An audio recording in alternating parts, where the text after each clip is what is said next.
If everybody could stand, welcome the 23rd Waterways Conservation Officer class. Remain standing for the Pledge of Allegiance.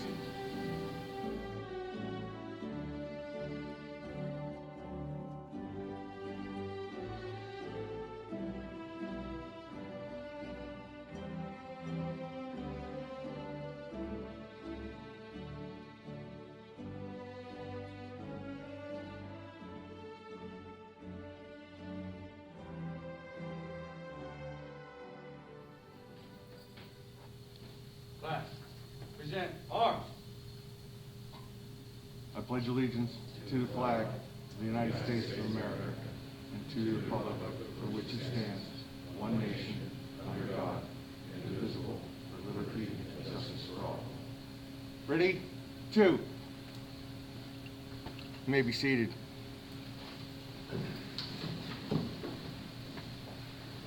Good morning. Welcome to the graduation ceremony for the 23rd Waterways Conservation Officer class. Our first address will be from Timothy Schaefer, Executive Director of the Pennsylvania Fish and Boat Commission. Thanks, Tom. Thank you. And thank you for everybody for bearing with these for one more day. Seriously, thank you guys for sticking with the rules. So before I get started, I really wanted to compliment Tom. I don't know if the people in attendance realize, but this is the second class we've graduated with masks on with COVID. We had 19 new officers in this room last year. We have 6 now, so 25. So a quarter of our law enforcement staff will have graduated under this, and under Tom's leadership had no COVID outbreaks in our school. So Tom, well done. Really well done. And so my remarks will be brief, and I got a couple notes just so I can stay on track. But first of all, thank you to the officers. For those of you who don't know, this is the first time we've ever had a class who came in all with Act 120 certification. So anytime someone applies for a job with us, they're picking us. Well, these guys really picked us. I mean, they were somewhere else, and they chose conservation law enforcement for a career. So thank you for picking us, and thank you for the support you gave them. They are joining a team, you are joining a team of biologists, engineers, lawyers. I see Wayne Melnick, our chief counsel, folks with financial degrees and background, educators.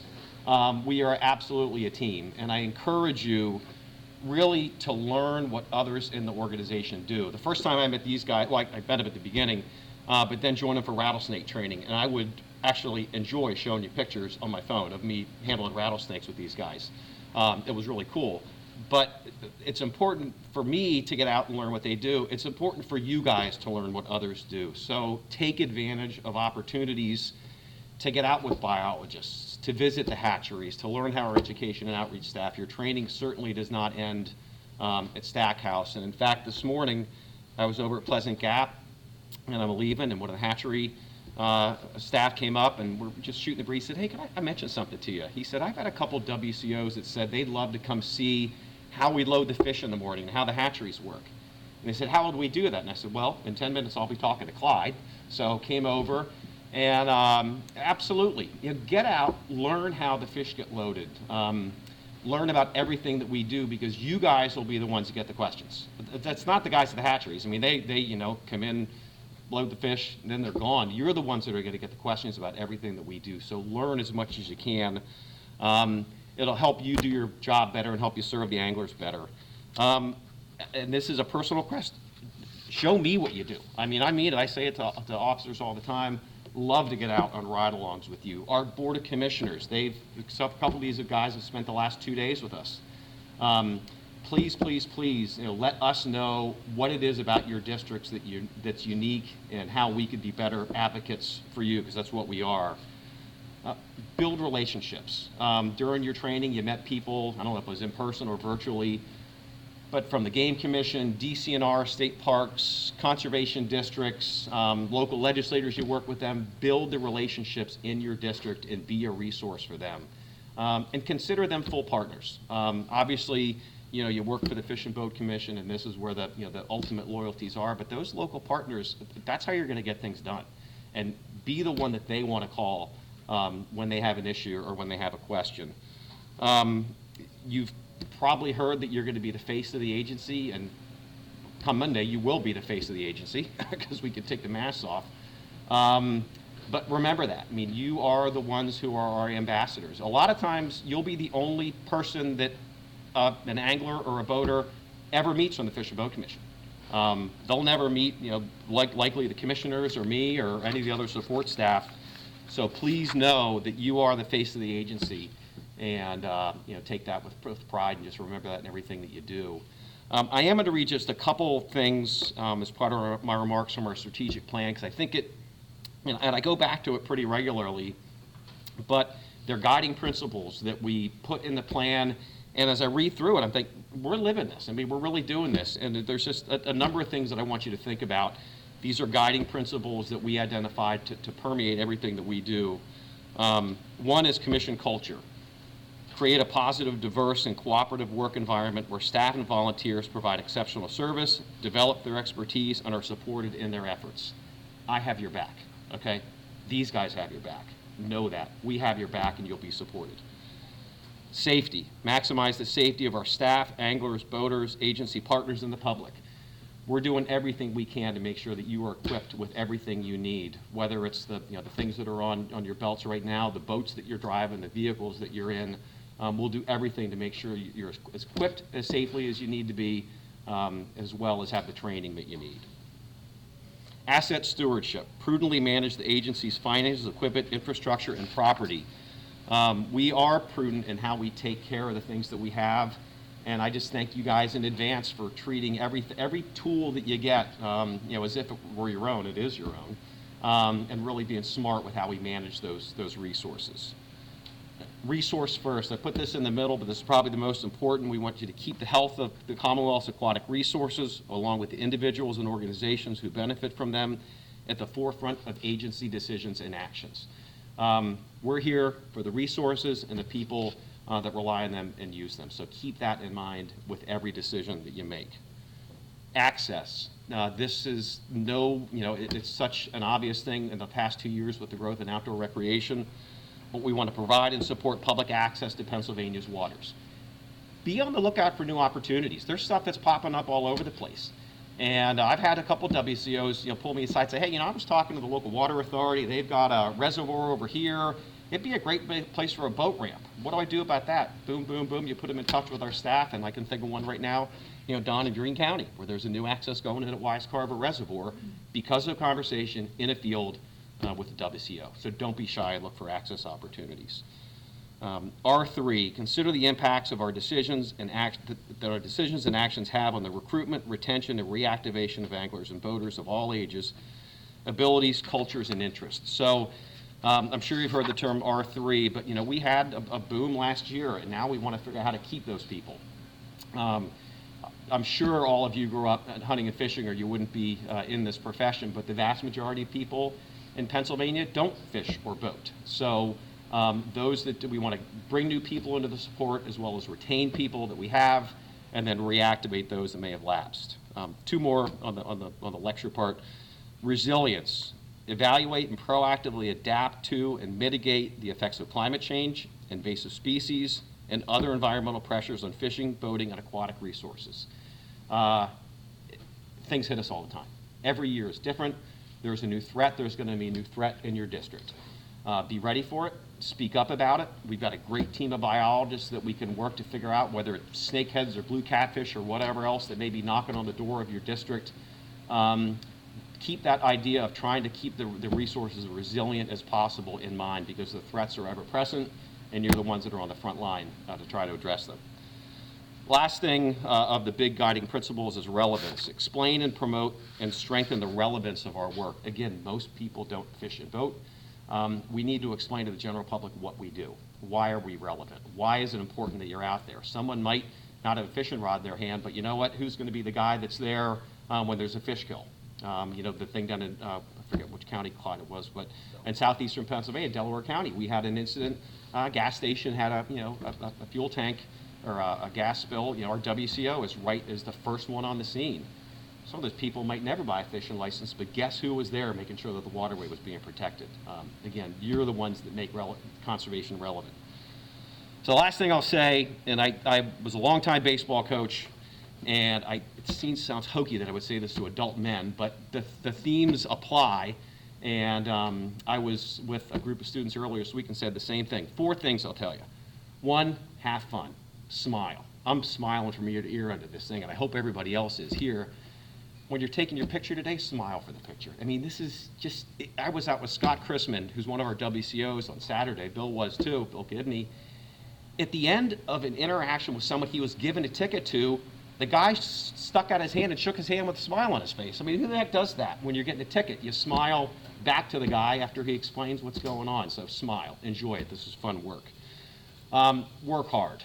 Your career will go by in a heartbeat, so work hard every single day and take advantage of that opportunity. Do your best. I don't know if anybody was Cub Scouts. I was not a scout, but my kids were, but that whole motto of do your best, you're not going to have all the answers. Do the best you can. Ask questions, but you've been trained and equipped with a lot of great skills. Do the best with what you got. If you need a little, have to get some questions answered, you've got a whole fleet of resources here within the agency that you can turn to. Again, and Clyde and I talk about this all the time. We are all part of one big team. If you have a question in your district, ask the local area fisheries manager. Hey, what's going on here? Explain this to me. Could you get me out in the field? That will help you to really do your best. And then the last thing is just make good decisions. You will be faced with decisions from the time you put your uniform on every day till you take them off. You'll be faced with decisions when you don't have your uniform on. You will always be a waterways conservation officer. So again, take the training, take the ethics that I know you have. You're clearly motivated or you wouldn't have picked us. And last thing I just want to say is thank you. Thanks for picking us, and it'll be a great privilege to give you these badges here in a couple minutes. So that's it for me. Each class of cadets possess a unique set of qualities, and this one even more so than most. As we already heard, we typically send our cadets to the Municipal Police Officer Training Academy following their employment.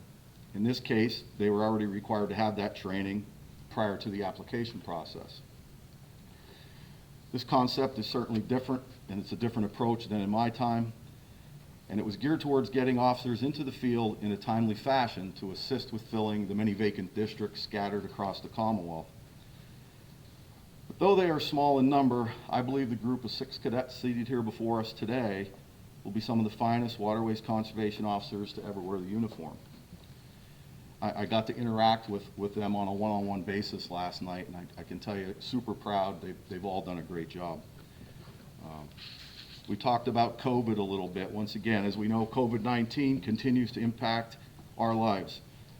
Once again, it became a significant factor in tailoring our training program over the course of the last year. Social distancing, mask wearing, continue to become part of our everyday routines.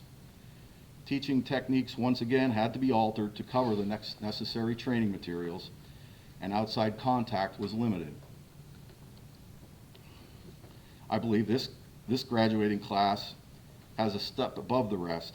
They have shown time and time again the resilience, the fortitude, and the critical thinking that it takes to become a top-tier waterways conservation officer. Not to date myself, but I have been working for the agency for over 30 years in a host of different capacities, actually starting as a deputy in 1991. Not quite the years that you have there, Don, but it's going back a ways. And I will tell you, truly, to this day, I catch myself smiling and thinking, I cannot believe I get paid to do this for a living. This truly is the best job in the world. As you start your career with the Fish and Boat Commission, never forget to take time to enjoy the ride. Smell the roses, if you will. Time surely does fly by. Never lose sight of why you wanted to be a waterways conservation officer. And never forget where you came from. Remember, you are the face of the agency. Everybody's going to expect that you're the expert in all topics. You'll get it, not just law enforcement. You're going to get it all. Every day you come on shift, I ask that you do 3 things. Do your job, be fair, and always act professional. know that you are part of the Pennsylvania Fish and Boat Commission family, and also a part of the Thin Green Line. So with that, I say congratulations. I wish you the very best in your careers. And hopefully 30 years from now, you too will catch yourself smiling and thinking, I can't get paid to do this. I can't believe I get paid to do this. Just on a side note, I just want to take a moment to thank some of the folks that make this happen. There's a lot of moving parts with any class. There truly is. You know, first and foremost, Tim Schaefer, the executive director, and all the commissioners. You know, thank you for your support of Bureau Law Enforcement is very much appreciated. And, you know, we appreciate the fact that we're trying to get back to full complement here, so thank you. All the deputy directors, bureau directors, agency staff that had any part in the training process with this class. It truly does take a team to make this happen. And as Tim mentioned earlier, Lieutenant Colonel Tom Burrell, who was our training officer, and WCO Dan Wilson, who served as the RSO for this class, I can tell you their hard work and dedication it's second to none. The time and effort that they put into the training program is certainly to be commended, and I thank both of you for your hard work. They miss a lot of family functions, a lot of time with friends, and we certainly appreciate that. All the captains, sergeants, WCOs, DWCOs, field training officers, and any instructors, their commitment to making our class successful is very much appreciated. And last but not least is our clerical staff. I can tell you there's so much that goes on behind the scenes, and they're a huge part of it, both at the Harrisburg level as well as the region level. So I thank them as well. We certainly could not do it without them. So once again, we have a great team. You're now a part of that. Congratulations. And I will be back in a few minutes to administer the oath of office.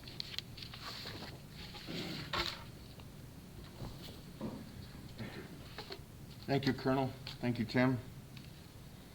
Our next speaker is a guest speaker for the class, and it's an honor.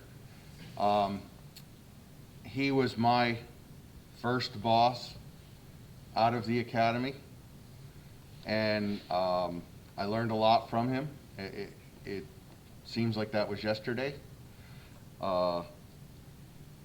He spent 34 years with the agency, is that correct?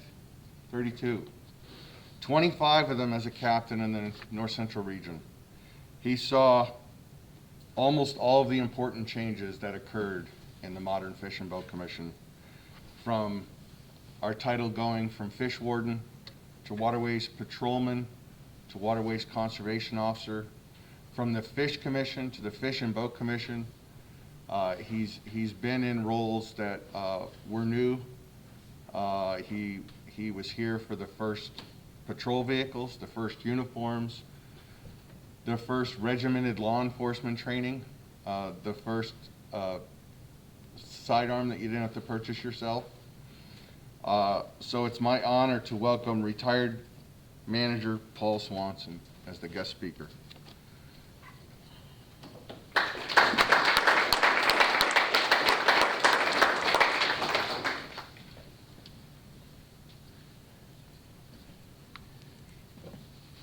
Thank you.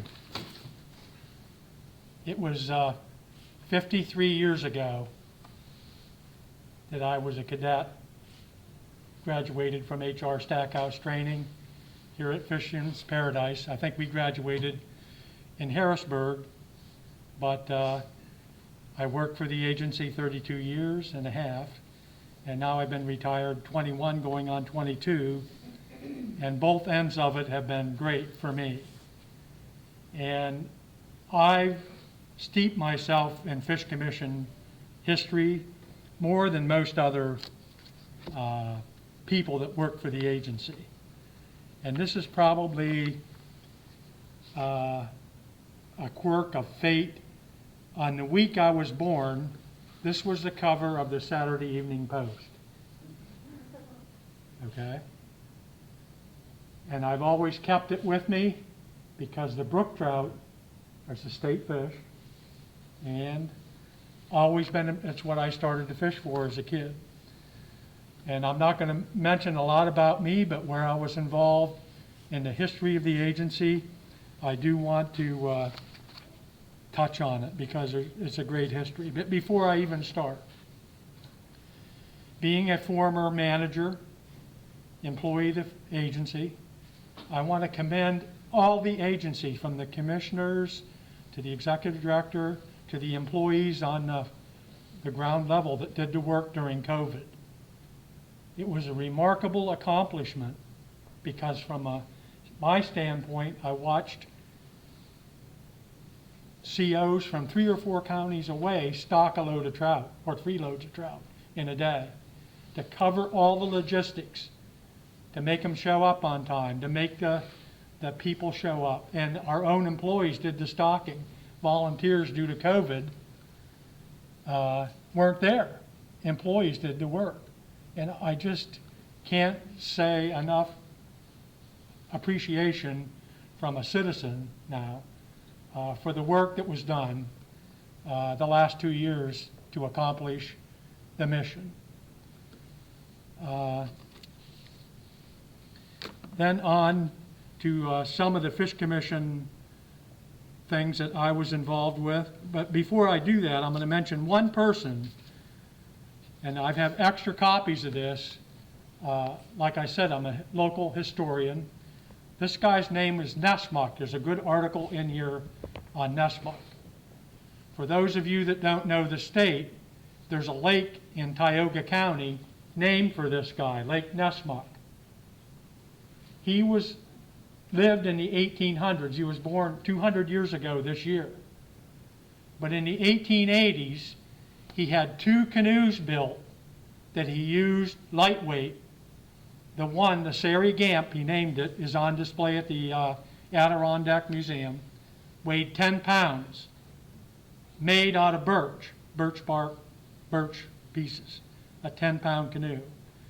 And I think he was the 100 years ahead of his time, because now when I go out along the waterways, I'll see 50 or 60 of these lightweight kayaks anytime I go out. They're really exploding, the numbers of them. But anyway, I'm working with Case is a Pennsylvania manufacturer of implements. I'm working with Case right now to do a memorial thing in memory of Nessmuk. Of course, one of our main ways of touching people's lives from the agency is the Pennsylvania Angler, or Boater and Angler magazine. My favorite cover is September 1949. You'll notice the officer in full uniform.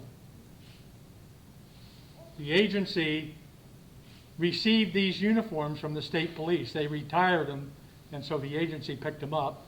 And they only wore them at special events. But this particular officer was a mentor of mine. That's Ken Ailey. He was formerly in Potter County. And I have to commend the agency again because in March and April, the cover of the Angler with the brook trout, I have to grade it, in my personal opinion, right up with this. But this is still my favorite. And that's a way that Fish Commission gets the news out to the public, which you heard from the executive director. I put a lot of credence into whatever was put out by the agency. The officers become the main person that goes to a sportsman's club meeting or anywhere and represents the agency. What's the agency position? So I feel strongly when we go to the field as new officers, it's real important, and you heard this from the executive director, form partnerships, whether it be with some landowners, a landowner association, a watershed association, Trout Unlimited or bass chapters, regular sportsmen's clubs. All of those groups look to us for their message, and we as conservation officers become the front line of answering questions and so forth to the public. And I'm going to mention one, because I still have my name in the phone book. Most people that retire don't. I handled one, and I see it as a problem, but it's not our agency problem. A person called me this past week, and there was a dead deer in their lawn and it had been there for a week, and they're both in their 90s. They said, we're getting sick from this smell of this deer. And I don't know in your travels if you noticed, but a lot of deer that are hit don't get picked up, do not get picked up. So as a citizen, I told this family, call your local legislator. See if you can get, they had called the Game Commission and PennDOT. PennDOT says it's a Game Commission problem, Game Commission says it's a PennDOT. Anyhow, the long and the short of it, I took my wife fishing Sunday. We drove by that property and a deer had been picked up. And I saw their daughter later and I said, I saw the deer was picked up, which that is a problem that should be worked out. Who's going to service, because this kind of weather, in a day or two, they should be picked up. So that becomes a part of our job too, to recommend to people how to take care of problems. And in that particular case, I said, call the legislator, and it worked. One of the main, and it may not happen immediately because last year was a rise in license buyers, so the agency financially, I think, is in pretty good condition because of the added revenue. But in probably 2 or 3 cycles in my career, the agency gets in a down cycle and we're looking for revenue. And you're going to be involved in that. Make sure you're in tune with the reasons we need it and so forth, because I speculate with the cost of vehicle, all the other things, the agency will need additional revenue. 2 things I was involved in my career, and I heard, cooperate with your legislators. The trout stamp, I'm not going to say, was floated as an idea, not to raise license fees, but to make the trout program was costing the most money for the agency. And I happen to know the local legislator from right here. He lived in Milesburg. His name was Russell Letterman. And we had many conversations. And I know the agency couldn't get a license increase through the legislature at that time. And so he called me, because we had discussed the trout stamp idea, and said, if you put the trout stamp by regulation into effect, the legislature is not going to object, which I passed along to our attorney, and the next commission meeting, the trout stamp became a reality. So that's a time when I feel I had an important conversation with the head of the House Fish and Game Committee who lived right here. One other time, boat registrations had not increased in number since 1963. And the legislative liaison for the agency told me that the local senator from right here, Doyle Corman, had it in his committee, which was the Transportation Committee. And it was probably an accident, but I bumped into Doyle Corman. And after our conversation the next day, the legislative, whose name was Joe Green, called me and said, I don't know how that bill moved, but it moved out of the Transportation Committee onto the floor. I know how it moved, but I'm not going to share it. But that was another time that boat registration fees moved, and I think I had a part in it because it was sewed up in that committee. But based on time, it's been a number of years since there's been more boat revenue, and I think we're getting close to thinking about it, if not doing it. Another program I was involved in that I really hope UCOs take part in, it's called Dirt and Gravel Road. Every gallon of gas that you buy, 3 cents of the tax goes into a fund. It's the Dirt and Gravel Road program. It's administered by your conservation district. They'll become one of your partners as you go out into the field. When you see problems on headwater streams, dirt and gravel road areas, sometimes it's just catalog it and bring it to their attention. Just in our county, since Dirt and Gravel Roads became a program, we've got almost $3 million to fix headwater areas on dirt and gravel road in just my county. So I just want to emphasize, I was a part in that. I was the agency point person, and I'm glad it's still surviving, but 3 cents a gallon goes to improving habitat, improving water quality in headwater areas.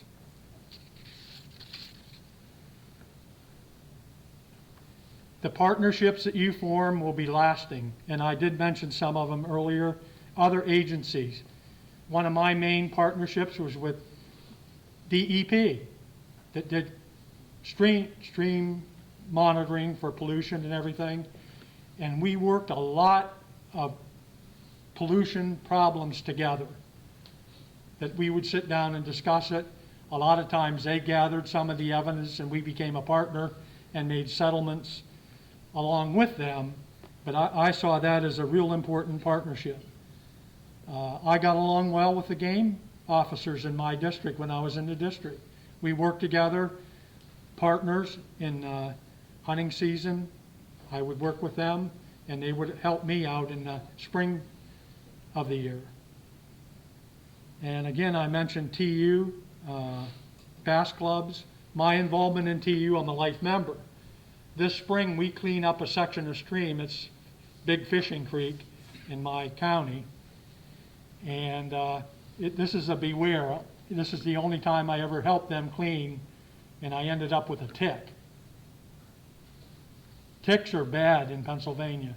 And I know in my career, we worked a lot observation and we were in the brush. Make sure you check daily when you get off shift for ticks. They're not good right now in Pennsylvania. In fact, I've had days when I was in recently that I found 2 or 3 ticks, but one I didn't find. And I really appreciate the involvement of teachers and schools. This past week, I went to a farmer's market. It was in Lewisburg.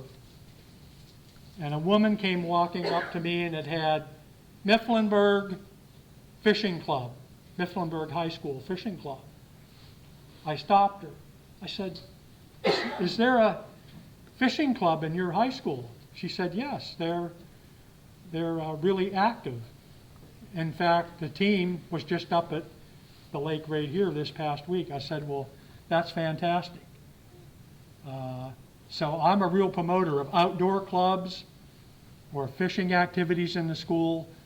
Trout in the Classroom is another program that is in the classroom, because those young people are going to take that information forward in life. So I really believe in the school part, educating teachers and so forth.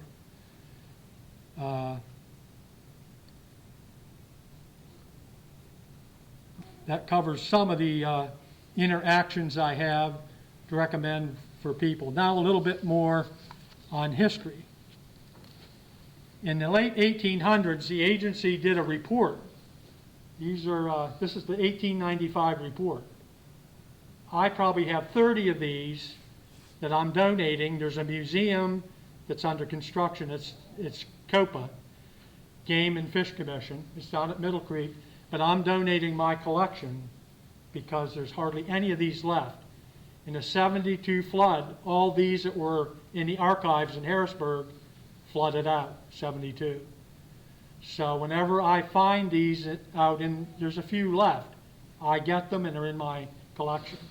And the reason a lot of these don't exist anymore, there's colored plates of fish in here, and what these so-called antique dealers have done is take the colored plates of fish, here's the brook trout, and they frame these, and the book is no longer of any value, they throw the book away, but sell the prints that are in these old Fish Commission reports. And if you ever see any of these, it covers history from the dates of the Indians. You talk about history. These are excellent histories of the river system in Pennsylvania from the earliest of fishing up until the 1890s, and how they shipped most of the fish then is by rail. If you wanted some fish and you lived in Ridgeway, they would call you and say, on Thursday, the train's going to show up at the Ridge Railroad, and you'd pick up fingerlings at the railroad station. I have a couple other things and I'm going to give the officers each one of these. I have a collector badge from the 1940s. Most of you probably, we used to have a deputy program that if you went in anywhere and said, I want to be a deputy, there was as many as 800 deputies in the state of Pennsylvania at one time. But I have one of those badges left over for each one of the cadets today as a, hopefully they pick up on the collecting angle of the history of the agency. There's some great history. And I brought a copy of it to keep the newspaper of yesterday. This was in yesterday's local paper. Cross Fork snake hunt. It's this weekend. When I came to the agency in the 60s, snakes were take as many as you want, when you want them. Tioga County still had a bounty. If you cut the rattles off of snakes and turned them into the county, they paid you for the rattles. And some of the stores in Tioga County had, I would say, 500 or 600 rattles hanging on the wall that once they turned them into the county, they gave them to the stores. But anyway, a lot of things have been done by the agency to bring these snake hunts under regulation. But it used to be the trophy was given out for whoever brought in the most. And they still are allowed to be in existence, but I'm sure staff is going to have to continue to address this activity. But this is the one that's occurring this weekend in Clinton County, Cross Fork.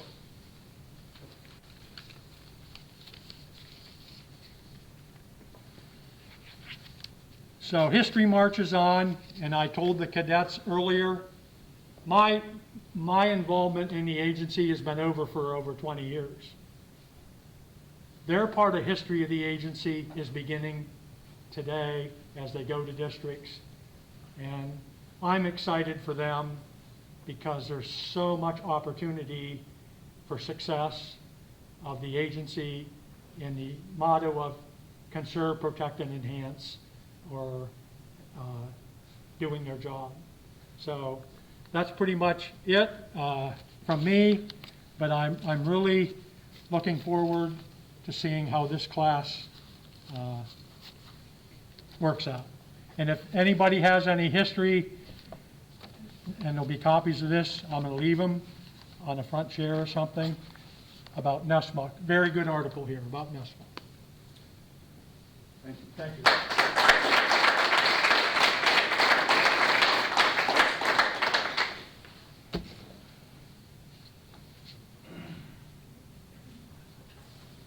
Cadet Tyler Crooks has prepared the response on behalf of the class.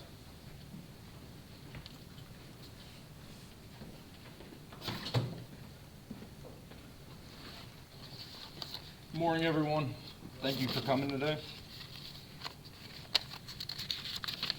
As has been said before, I'm sure I'll reiterate a couple of the things that were said. But first things first, I would like to thank LTC BURRELL and RSO WCO Wilson for everything they've done for us for the past 6 months. This has been a heck of a training. All 6 of us, as been said, are prior law enforcement. This is the first time in Fish and Boat Commission history that we have had the opportunity to do this type of setup. And for many of us, this is our 2nd or 3rd academy that we have been through. And I can say, and all my classmates will reiterate this, that this has by far been one of the most informative and preparing trainings that we have ever gone through. These 2 men have done amazing things for us in the past 6 months, and they have really, given up a lot in their personal lives to ensure that the new recruits coming in will be of the same high caliber as those that are already in the field. I mean, we have learned so much in this academy that is not present in other academies. Everything from simple things, fishing without a license, to more in-depth boating, safety, things of that nature. We've even learned things about freshwater mussels and their reproductive habits that I'll just let you talk to your family members about that later. But it blows my mind everything that everybody in the field is really aware of and knowledgeable with. It is an amazing opportunity to be a part of a family like this.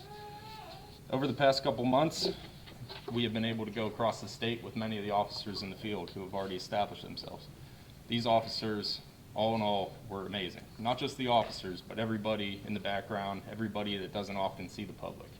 I'm talking about the clerks, typists, the biologist. These people are all very high caliber, and it's a blessing to be a part of them. In fact, every time we'd get off, we'd do a week on, week off with a different officer spread across, and we'd chat amongst ourselves about, high quality, high caliber, amazing officers, knowledgeable and fair. And we go on our days off, I'd go home and I'd talk to my pap, and he'd say, "Hey, how was it?" I'd say, "Well, no, great officer. We had a great time. They're very knowledgeable and fair." And he started getting on me. He said, "You keep saying this, I think you're just janking my chain." But no, it's the truth. The quality that they put out in the training that we receive is top notch. And I hope with all of this taken in mind and with the support of our other officers in the field that we too can one day have people talk to us, whether it be cadet or just the fishing, boating community out there at large, that they could say that we are great officers, knowledgeable and fair. Thank you for your time.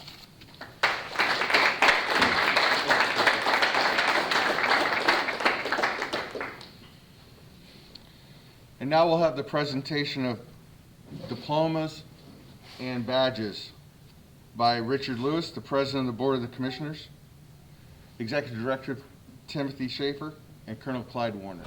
I want to address my comments right to the cadets. And what I'd like to say has been somewhat said a little bit by Tim and by others before me, but you will have more public contact with the public, more contact with the public than any of our other group of employees in this agency, just by virtue of your being out in the field every day. And of our 400 employees, or 400 more employees, the law enforcement people have by far and above the most contact. And because of that, you really, we like you to be our ombudsman for this. We don't want the public to fear you, to fear that, and we recognize that law enforcement is a very, very important and priority part of your job, but for us, for the commissioners, we want you to be the face of this agency, and we want it to be a gentler and a kinder face, not so much a face of enforcement all the time. And we very much value your activities with schools and colleges and groups and associations and agencies. So that part of your job is very important to us also. The last part of my comments I want to address to you and also to the families that you have here that are supporting you and did support you and have supported you. About 10 years ago, almost, not to the day, but a couple of months ago, I woke up on a morning and there were over 100 enforcement officers swarming through my county, Adams County. And I got on the internet and I found out something that really had an impact on me. And that is that our local wildlife conservation officer, David Grove, had been shot and killed. And it really impacted me and still does today, as you can tell. So what I would like to say to you is that please use every aspect of the training you have received here, the training you have received in your state police training, and not only that, but use your intuition and your gut feeling when you're dealing with the public and particularly on enforcement activities to be safe. There's no fish or fowl in my mind in this state that's worth dying over. I mean, you need to enforce the laws, but not to the point of being killed so that you will not be available for your family and your friends. So I would implore you to be as safe as you possibly can. And thank you for your commitment to this agency, and I look forward to working with you as time goes on. The commissioners had the privilege yesterday of having lunch with the cadets, and we got to know them a little, and they're really a fine group. And I got a chance to talk to Kyle WIRICK, who is going to be very close to where I live, and I'm looking forward to being in the field with him. So thank you for being here, and thank you for what you will do for us in the future. Thank you, sir.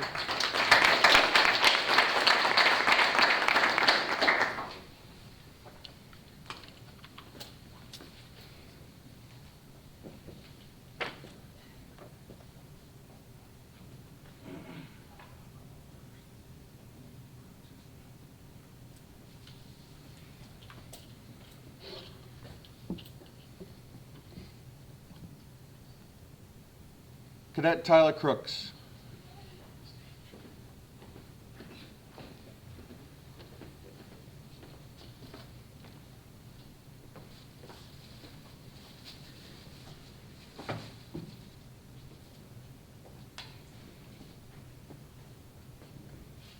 Who's first? Okay. Congratulations. Great job. Great job. Congratulations. That's the best part right there.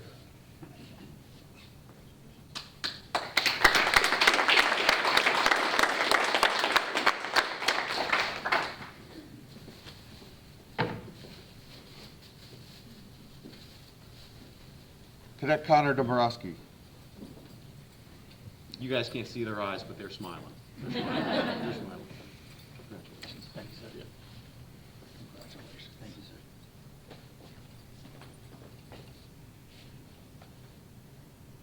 Thank you, sir.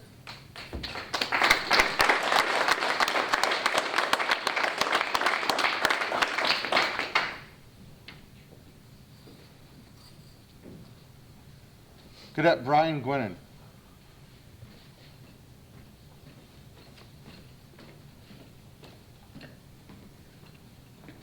Thank you. Congratulations.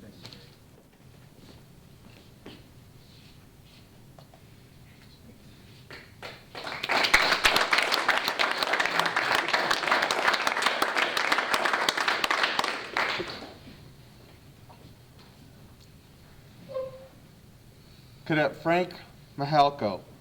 And assisting with the presentation of his badge is his father, retired Corporal MEHALKO from the Pennsylvania State Police.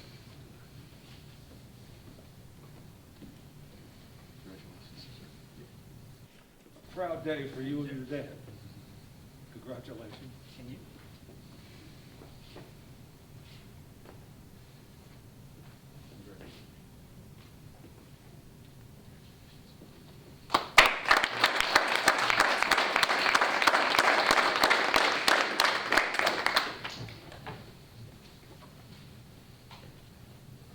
Cadet Christian TRAUGER.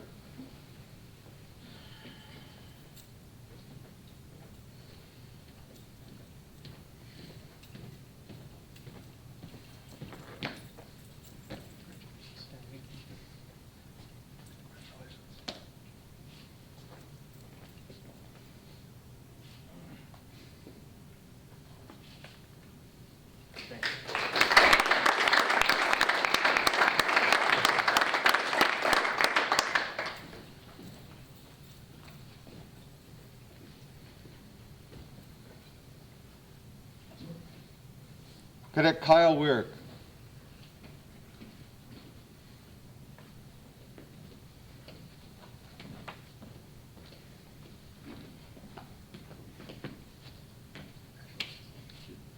Congratulations. Look forward to seeing you in the field. Thank you, sir.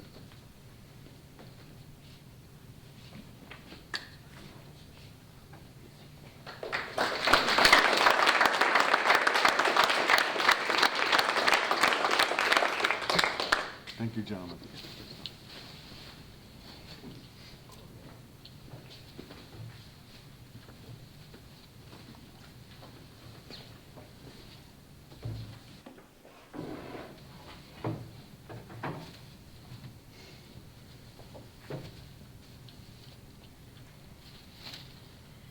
We're now going to recognize some of the cadets for some special achievements that they achieved during this training. The first award is the Ed Manhart Academic Award. For those who aren't familiar with Ed Manhart, he was our colonel during the time when we acquired full police powers he was responsible for re-equipping the agency and most importantly, revamping our training. Our modern academy is based on his ideas. In each class, we honor the graduate who has the highest academic achievement for the class with the Ed Manhart Award. And this year, with the academic average of 97.9%, is Connor Dombrowski.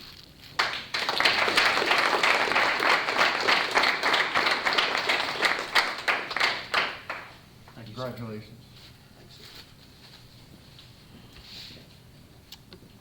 One of the things that Connor achieved by getting the highest percent is he got to pick where he went in the state. They're tested each week on what they learn. And each week they're tested not only on that week's activity, but they're liable to be tested on anything they've learned up to that point in time. And at the last week of training, they have to take a final exam that covers everything they've had since the first day in January when they arrived. And all of the cadets had very impressive academic achievements. So the fact that he edged everybody else out is quite an accomplishment. Thank you.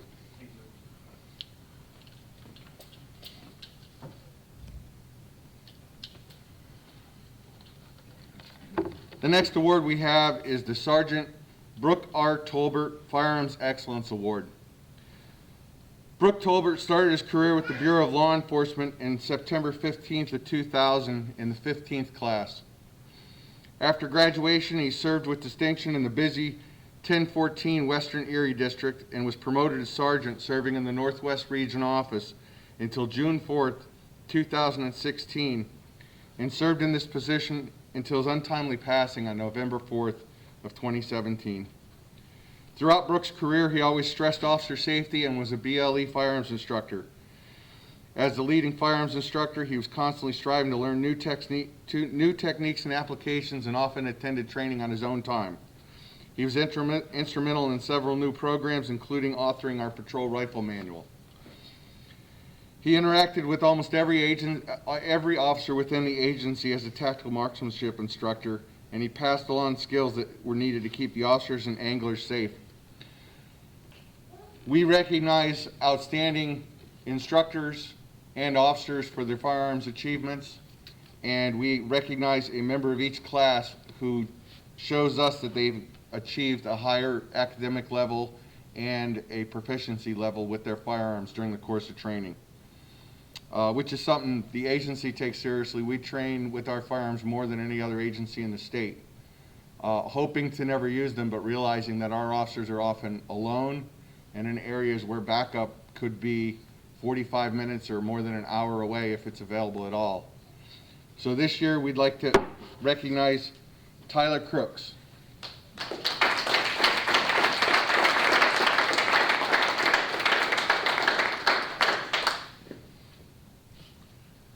Congratulations.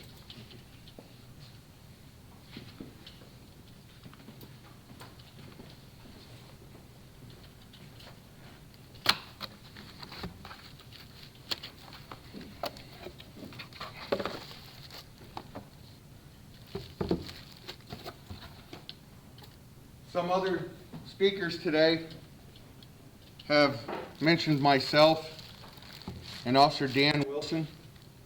Officer Wilson took time away from his district. He was selected to be what we call the resident staff officer.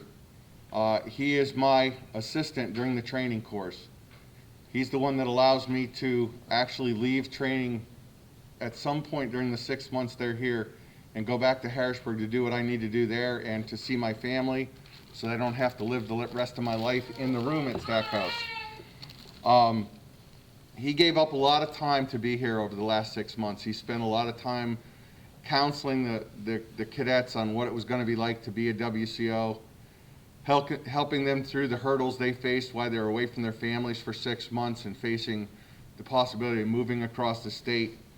And I'd like to recognize Dan Wilson now with an Outstanding Service Award.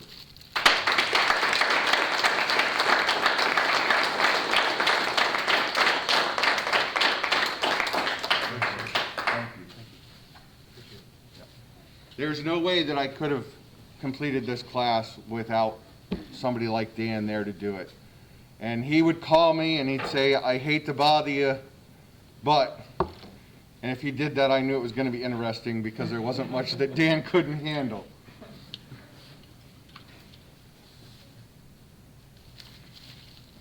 And finally, we have a unique opportunity with this class. It's not something that I think we've had with any other graduating class. It's something we don't have the opportunity to do very often at all. Our officers are out in the field every day, interacting with the public and never knowing what they're going to come upon. And far more than we recognize, they're instrumental in keeping somebody safe, saving a life, preventing somebody's injury. And we take that for granted because a lot of what we do is making sure people are safe while they're fishing and boating, and we don't know what impact that might have. But occasionally we find out, and we like to recognize those officers. At this time, I'd like to recognize Tyler CROOKS with a life-saving award. On May 30th of 2021, while he was on cadet field training, he and his FTO assisted the Pittsburgh Police Department and Pittsburgh medics with the search of a possible person who was jumping from the Hot Metal Bridge into the Monongahela River. Cadet Crooks located the juvenile female on a maintenance catwalk on the side of the bridge. He climbed over the side of the bridge, down an access ladder, and made contact with the subject. He stopped the subject from jumping, calmed her by engaging her in conversation, and was able to convince her to put a life jacket on. He then helped her climb back up to the roadway to safety and to the responding medics that took her from there. Without his quick action, heroic action, quick thoughts, this situation may have resulted in a tragedy. And having been involved in jumpers, once they climb out on the bridge, they've usually made up their mind. And the fact that he was able to talk her off of that bridge and get her to go get the help she needed, there's no doubt that he saved her mind. Tyler.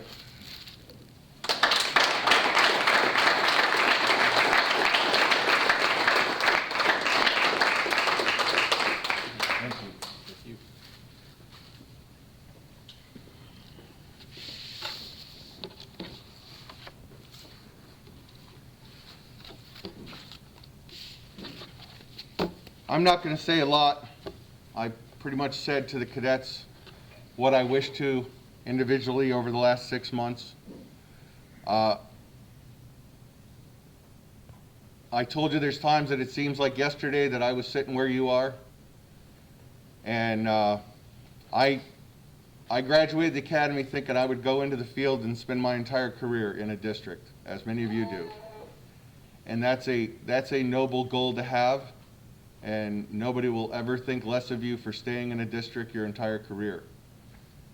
I had opportunities that presented themselves out of luck as much as anything else, but the only job that I ever really wanted was to be the training officer so that I could help the new officers move into this agency and represent us in the way I'm sure you're going to. And every time I get to see you succeed, I'm as happy as you are. So today, for you graduating, it's like I get to do it all over again. And for the rest of your career, if you need anything, we'll be here to help you. So, welcome to the Fish and Boat Commission. Attention. Congratulations, officers.